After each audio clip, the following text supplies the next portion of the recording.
함께 모여 예배하는 이 자리에 주님의 임재가 함께 계신 줄로 믿습니다. 사정상 온라인으로 예배드리는 모든 성도님들에게도 하나님의 은총이 설날의 기쁨으로 우리 모두에게 충만하시기를 복빌어 드리겠습니다. 예수님이 12살 되시던 해에 우리의 설날과 같은 그들의 명절에 6월절에 성전에 올라가셨습니다. 명절이란 언제나 왁자지껄하지요. 왁자한 명절 분위기, 복잡한 사람들 속에서 어린 12살짜리 예수님을 잃어버렸습니다. 그런 줄도 모르고 집으로 돌아가는 길에 하룻길을 가다 보니까 그 아드님이 없는 거예요. 되짚어 올라가서 부모들이 성전에 다시 돌아가 보니까 거기 남아서 성전의 유명한 선생님들과 의미 있는 대화를 나누고 계신 것을 발견했습니다. 명절은 우리도 늘 그렇게 지내는 것처럼 말 그대로 잔치하고 만나고 좋은 음식을 나누는 그야말로 왁자지껄한 날이죠. 자연 사람들로 북적입니다. 우리나라 설은 그 대표적인 명절이에요. 코로나로 짓눌렸던 지난 몇 년간을 지나서 관례를 따라서 푸짐한 명절들을 만들어내고 계십니다. 더 온전하게 회복되어서 해마다 그 관례대로 우리의 추석, 우리의 설 명절이 풍요로우면 좋겠습니다. 하나님이 이 민족을 풍성한 명절을 보낼 수 있도록 축복해 주시기를 기도합니다. 이스라엘의 명절 6월절에는 사람들이 다 예루살렘으로 모였습니다. 그래서 42절 말씀을 다시 읽어보니까요. 시작. 예수께서 12살 되었을 때에 그들이 이 절기의 관례를 따라 올라갔다가 거기 왜 가야 되는지 가서 뭘 해야 되는지를 명확하지 않지만 관례를 따라서 올라갔답니다. 인생의 관례는 매우 중요하죠. 어쩌면 관례가 그 사람의 인생일 수도 있습니다. 오늘도 많은 성도들이 설날 아침이지만은 관례를 따라서 몸에 밴 습관을 따라서 예배의 자리에 오신 것이니까요. 오늘 우리의 민족 오랫동안 지켜온 명절 설날이라서 주일 예배로 드리기 만만치 않지 않습니까? 그렇지만 지난 세기를 살아오면서 주일은 어떤 환경에서든지 예배당에 나가서 예배 드려야 되는 그 오래된 관례가 있으니까 여러분이 지금 이 자리를 지키고 계십니다. 복된 신앙의 관례입니다. 하나님 앞에 서는 날까지 그 관례대로 주일 성수 잘 하시고 그 관례대로 기도 생활 잘 하셔서 하나님이 주시는 복을 받아 누리시기를 주님의 이름으로 축복합니다. 거기서 한 발 더 나가자고요. 예배당에 오시는 목적이 정확하게 설정되시기 바랍니다. 관례를 따라오시는 것 그 이상의 의미, 예수 그리스도의 십자가 보혈로 죄 씻음 받은 은혜에 감사하고 하나님의 말씀을 들어 신앙의 결단을 새롭게 하려고 여러분이 이 자리에 오셨습니다. 주일마다 관례를 따라 예배에 오심과 더불어서 일생의 중요한 목적을 새롭게 결단하고 그 귀중한 목적대로 인생의 기둥을 삼아서 살아가는 성도 여러분 모두가 되도록 그 목적대로 예배하고 그 목적대로 은혜 받는 명절이 되시기를 주님의 이름으로 축원합니다. 성도들에게 최대의 명절은 언제나 주일일 것이에요. 주일을 지키는 것은 세상의 어떤 일보다 중요한 것으로 여러분의 신앙생활에 자리 잡고 계시니 그것이 복된 신앙생활인 줄로 믿습니다. 돌잔치 하는 날 어느의 뉴스를 보니까는 이제 우리나라의 새로운 그야말로 양식, 서양식 집을 짓고 집안에 목욕탕을 들여놓고 화장실을 들여놓고 그러지 않았습니까? 그런 역사가 한 50년밖에 되지 않아요. 양옥집을 지었어요. 양옥집 안에 화장실도 들어가고 그 참 처음에 참 신기했거든요. 왜냐하면 화장실은 다 밖에 있는데 양옥집을 짓고 집 안에다가 화장실을 들여놓는 게 얼마나 신기했는지 몰라요. 그리고 화장실 옆에 욕조를 놨는데요.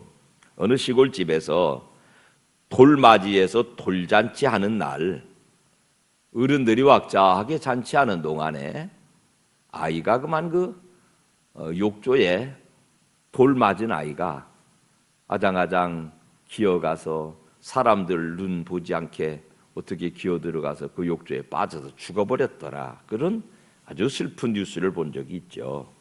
어른들끼리 왁자지껄하는 경우에 돌잔치하는 날 돌 맞은 아이는 주인공 자리에서 오히려 소외되는 수가 더러 있습니다. 사람들이 잔치로 우르르 모여서 신앙 공동체를 이루고 성전의 행사를 치르면서 그 안에 예수님이 계신 것으로 착각하는 경우가 있습니다. 43절에서 44절 시작. 그날들을 마치고 돌아갈 때에 아이 예수는 예루살렘에 머무셨더라. 그 부모는 이를 알지 못하고 동행 중에 있는 줄로 생각하고, 그 말을 더 정확하게 번역하면 동행 중에 있는 줄로 오인 착각하고, 당연히 예수님이 사람들 중에 끼어서, 왜냐하면 그 마을 사람들이 같이 움직일 때니까요, 함께 가는 곳으로 여겼습니다. 여러분, 우리가 일상생활 중에 예수님의 존재가 희미해지는 경우가 많이 있습니다. 키 작은 삭개오가 사람에 가려서 예수님을 볼 수 없었고요, 12회를 전류병으로 앓던 여인이 사람들에 치여서 예수님께 닿기 어려웠던 상황을 극복한 얘기가 얼마나 애처로운지 우리는 성경의 가르침을 통해서 다시 한번 새겨봅니다. 사람 속에 있으면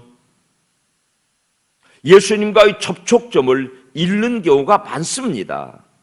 떠밀려서 그냥 막연하게 예수님과 동행할 수 있는 것은 아니거든요.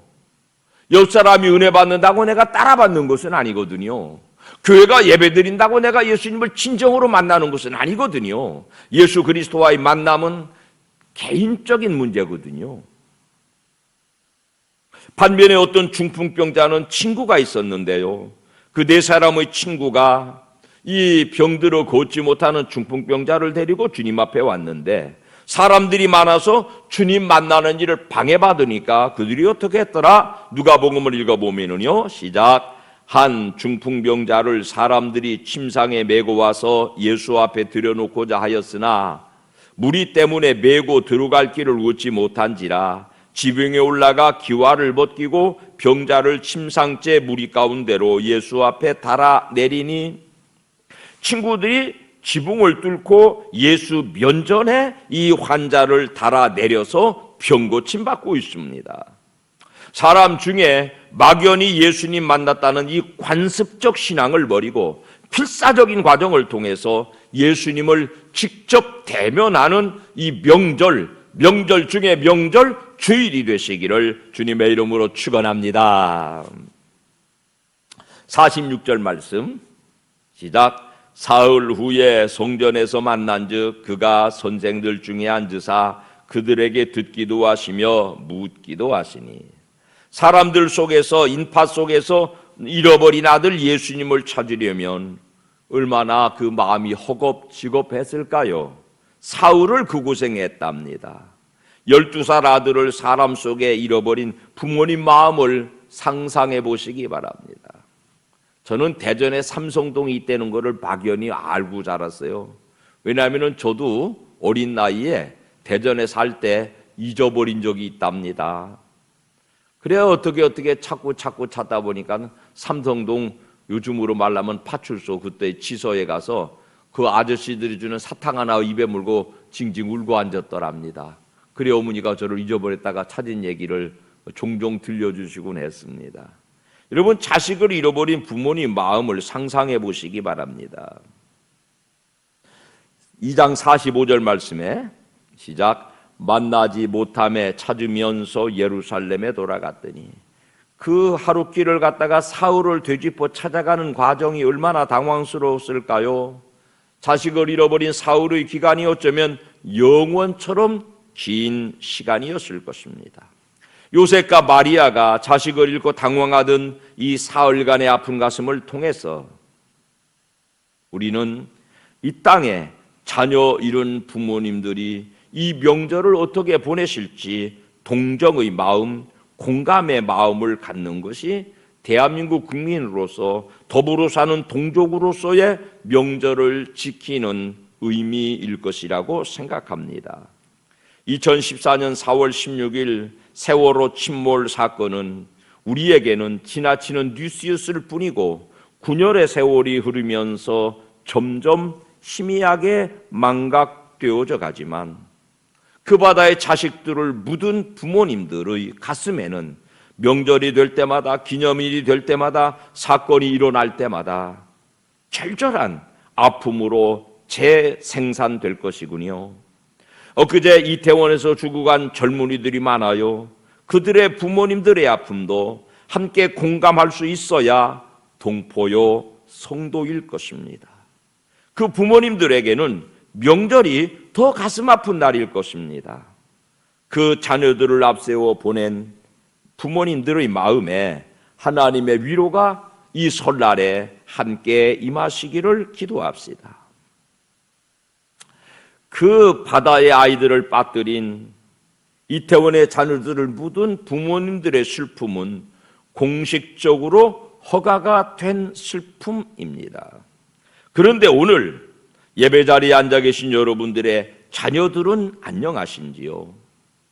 혹시 요셉과 마리아처럼 잃어버린 자식은 없으세요?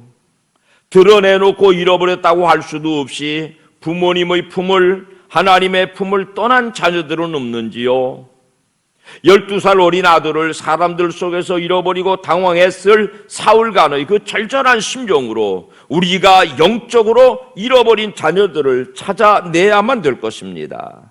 그러므로 이 명절에 만나게 되는 자녀들, 이 명절의 소식을 주고받는 모든 자녀들이 제자리를 잡아주는 것이 부모님들의 직무요 사명이고 마리아와 요셉의 구구절절한 그 아픔이 사흘 만에 해결되는 중요한 모범이 될 것이거든요.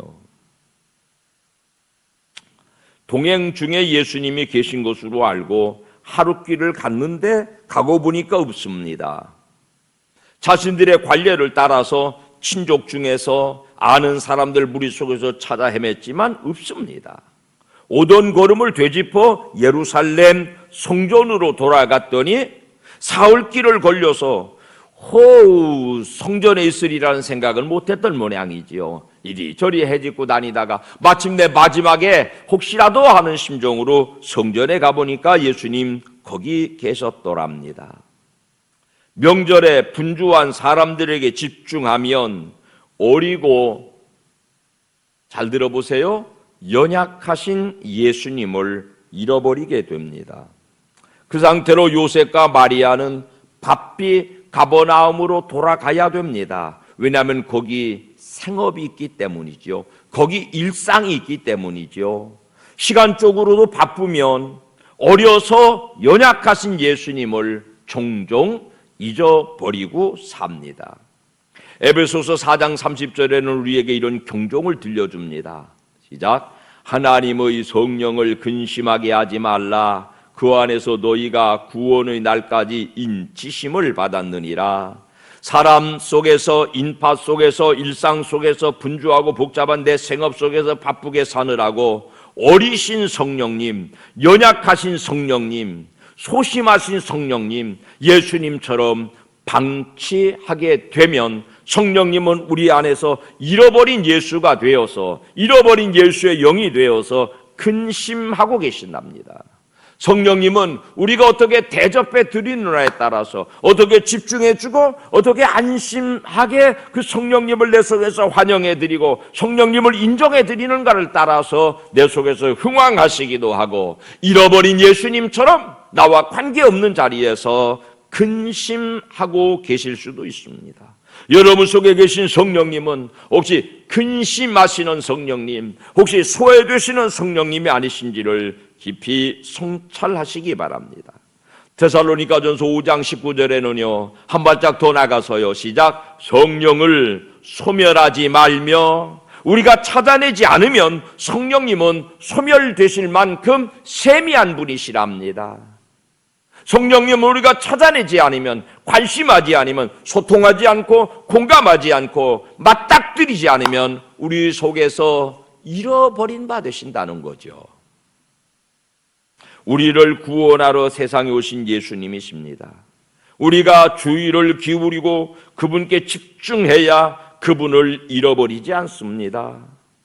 그 어리신 예수님처럼 지금 우리를 이끄시는 성령님은 예수님을 그 부모가 성전에서 만난 것처럼 성전에서 예배당에서 예배를 통해서 만날 수 있습니다. 아무리 많은 사람이 있어도 아들은 기어이 찾아내야만 합니다. 왜냐하면 아들은 다른 어떤 사람과 대치될 수 있는 게 아니니까요. 아무리 바빠도 찾는 데 시간을 써야만 됩니다. 아무리 멀리 갔어도 다시 성전으로 돌아와야만 예수님을 되찾을 수 있습니다. 분주한 이 시대의 신앙생활을 잘 반영하는 교훈이겠죠.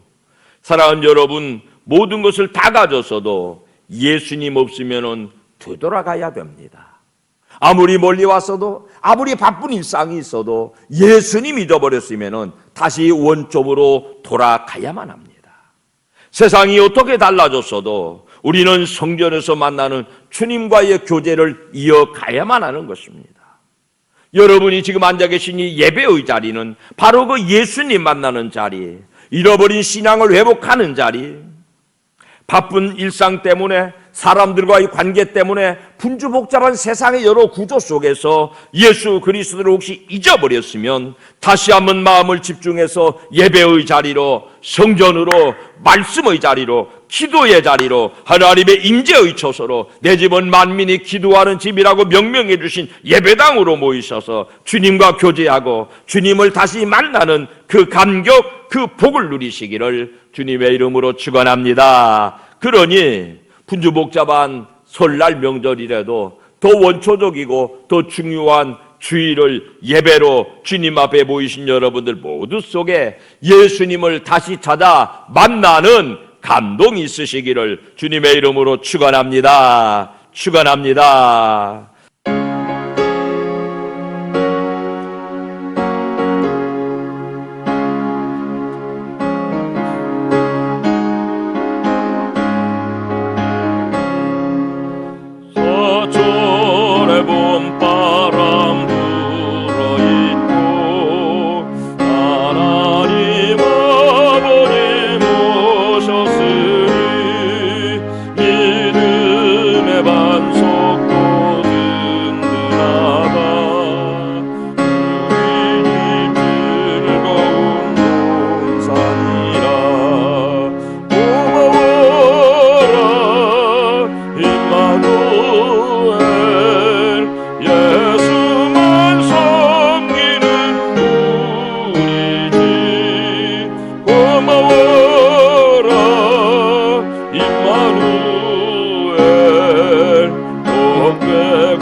아침과 저녁